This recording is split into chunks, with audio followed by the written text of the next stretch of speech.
اپنی روحانی طاقت سے، اللہ تعالیٰ کے وسیلے سے. میں بات کر رہا ہوں شیخ محی الدین ابن العربی کی. یہ ایک ایسے نیک اور سچے مسلمان تھے جنہوں نے آپ شاعر بھی تھی، آپ مصنف تھے، بہت ساری کتابوں کے مصنف تھے. اسی طرح آپ نے قرآن پاک کی جامعہ جو تفسیر تھی وہ بھی بیان کی تھی. اور اس کے ساتھ ساتھ آپ نے غازی ارطغرل کو 2 دفعہ اپنی روحانی طاقت سے موت کے منہ سے بچایا. ان سب چیزوں کی وجہ سے آپ کو علم کی دنیا کا بادشاہ بھی کہا جاتا تھا. اندلس سے آپ ارطغرل کی مدد کے لیے خصوصی طور پر آئے. اچھا، اسی دوران ارطغرل کو ایک خواب آتا ہے. خواب میں وہ دیکھتے ہیں کہ ان کو چاند نظر آتا ہے اور ایک بہت بڑا درخت، ایک ایسا درخت جس کی جو جڑیں ہیں وہ پوری دنیا کے اندر پھیلی ہوئی. اس خواب کے بارے میں آپ نے اپنے روحانی پیشوا ابن العربی کو بتایا کہ آپ کو اسلام اور دین کی سربلندی کے لیے چن لیا گیا ہے، اور آپ کی اولاد حکمرانی کے لیے چن لی گئی ہے. ناظرین، 600 سال حکومت کرنے کے بعد ان کے اندر عیاشی نے جنم لیا. عیاشی کی وجہ سے ان کی جو پاور تھی، ان کی جو طاقت تھی وہ کم پڑ گئی اور ان کو ناکامی برداشت کرنی پڑی. اس کے ساتھ ساتھ وہ فائنینشلی طور پر بھی، معاشی طور پر بھی کمزور ہوتے جا رہے تھے. ناظرین، 600 سال حکومت کرنے کے بعد دنیا 2 حصوں میں ڈیوائیڈ ہو گئی. کب ہوئی ڈیوائیڈ؟ جب پہلی جنگ عظیم کا آغاز ہوا تو ایک طرف تھے امریکہ اور برطانیہ اور دوسری طرف تھے جرمنی اور ترک. تو اس وجہ سے پاور کے لحاظ سے بھی اور معاشی لحاظ سے بھی جو ترک تھے وہ کمزور تھے. تو اس وجہ سے ان کو شکست کا سامنا کرنا پڑا اور ان کے ہاتھوں سے حجاز کا جو کنٹرول تھا وہ مکمل طور پر چھین لیا گیا. اور آج میں جو حجاز کا کنٹرول ہے مدینہ اور مکہ مکرمہ کا، وہ سعودی عرب کے پاس ہے. تو بات کرتے ہیں تو اس وقت ایک معاہدہ طے پایا تھا ان کے درمیان، جسے معاہدہ لوزان کہا جاتا ہے. تو اس کے کچھ پوائنٹس ہیں جو آپ کے سامنے میں پیش کرنا چاہتا ہوں اور آپ کو بتاؤں گا کہ یہ اصل مقصد ہے. ترکی کے اندر اس سیریل کو اس وقت نشر کیا جا رہا ہے اور اس کے بیہائنڈ دا سین کی، اس کے پیچھے سٹوری کیا ہے، اصل مقصد کیا ہے اس کے اندر، اور پاکستان کے اندر یہ کیوں دکھایا جا رہا ہے، اس کے اوپر بھی میں آپ کو کچھ آگاہ کروں گا. اچھا، اس معاہدے کے جو محرکات تھے، ان کے جو پوائنٹس تھے وہ یہ تھے کہ خلافت عثمانیہ کو ختم کر دی جائے گی، خلافت عثمانیہ مکمل طور پر ختم کر دی جائے گی، جانشین کو ہٹا دیا جائے گا یا کچھ ایسے جانشین جن کو قتل کر دیا جائے گا یا قید کر لیا جائے گا، کچھ کو جلا وطن بھی کر دیا گیا تھا. تمام اثاثے جو تھے، ان کی جو دولت تھی بچی کچی، اس کو ضبط کر لیا جائے گا اس معاہدے کے تحت. اس کے بعد ترکی کو ایک سیکولر ریاست بننے پر مجبور کر دیا گیا، مطلب اس کو سیکولر ریاست بنا دیا. اچھا، جو اس معاہدے کے تحت ان کو جو سب سے بڑا ایک جھٹکا لگا تھا وہ یہ تھا کہ وہ اپنے ملک سے کسی بھی قسم کی جو معدنیات ہیں وہ نہیں نکال سکیں گے. تیل اور اس کی ڈرلنگ جو ہے وہ اس پر مکمل پابندی لگا دی گئی. اس کے بعد فاسٹ فورس کی جو بندرگاہ تھی وہ استنبول میں ہے، جس کا جو پرانا نام تھا وہ تھا قسطنطنیہ. تو اس کے اندر بھی پابندی لگا دی گئی، اس کو بھی ڈیوٹی فری کر دیا گیا. انٹرنیشنل بندرگاہ اس کو قرار دیا گیا کہ مطلب جو بھی یہاں سے موومنٹ ہوگی اس کے اوپر ترکی کوئی بھی کسی بھی قسم کی جو ڈیوٹی ہوتی ہے وہ نہیں حاصل کر سکے گا. تو اس وجہ سے یہ بہت بڑا معاشی لحاظ سے ترکی کو جھٹکا پہنچا.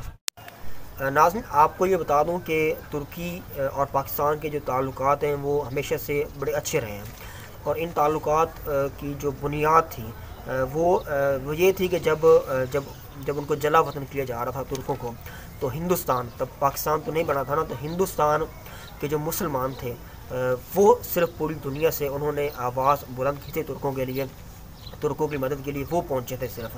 تو آج بھی ان مسلمانوں کی، ان پاکستانیوں کی قبریں جو ہے وہ ترکی کے اندر موجود ہیں. تو یہ تاریخ میں لکھا گیا ہے کہ صرف ہندوستانیوں نے، ہندوستان کے مسلمانوں نے ترکوں کی مدد کی. ناظرین، پوری دنیا کے ساتھ ساتھ پاکستان کے اندر بھی کچھ ایسے لوگ موجود ہیں جو اس سیریل کی مخالفت کر رہے ہیں. تو آپ کو سمجھ جانا چاہیے کہ اس سیریل کی مخالفت کیوں کر رہے ہیں.